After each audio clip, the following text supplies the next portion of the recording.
Let's go, let's go.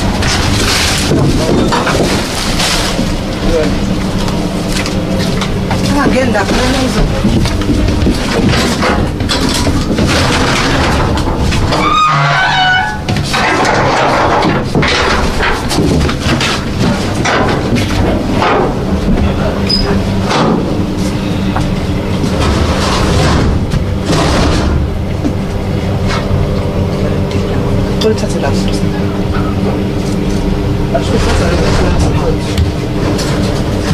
tan idiin muuqata aysan dukaankaada ugu dhicin way ku dhici kartaa qof hal qof hataa uga tagdo oo weliba dukumenti la-aane waxaa qasaba inaad qof kale ula tagataa ama aad la joogtaaba waayo hadda ninkan sida sawiradiisa aad ku arki doontaan qeybaha dambe dukaankaa loogu yimid waxaaba laga bilaabo sharci ma haysataa ama dukaankaada gacantaada kusoo xiraa layidhi asagaa qoqofasho waxay ka mid tahay baaritaanadii isbuucan aad ku adkaa ka dhacay kuwa Zulu Natal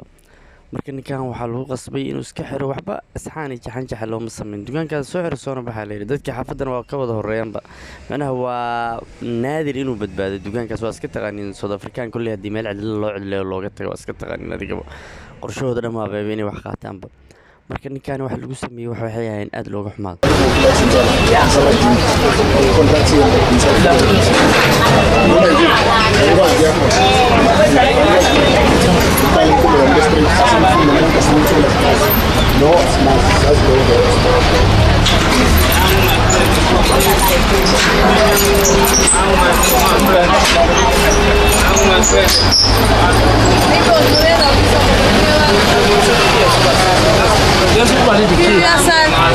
Walidi.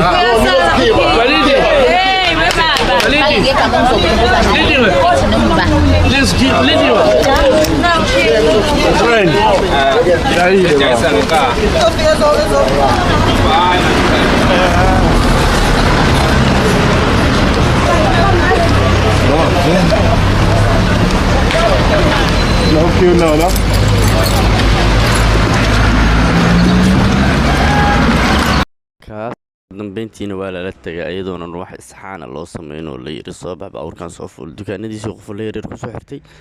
kadibna waa soo raacay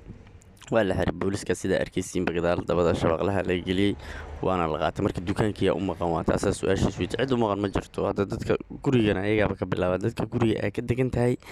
ayaga ka bilaaba inay hawshaada kalaan kadibna dadkii leeyin kale soo galo hawsha waa dhowday leeyihiinba marka hadday rabaan guriga gadaal ay uga furaan baasi leeyin kale soo galay tartiibka dhamaada berrin ayaa uga tagata waa macnaha kulli cid aad u raacatid male marka taasoo kale sidays u dhicin dukaanka 2 iyo 3 in lagu joogo ku fiican tahay si markaasi qofka dukumentiga uu dukaanka u badbaadiyo waayo nimankan hadda meelaha qaar gobolada ma ka yeelaan hataa qof aan wacanayna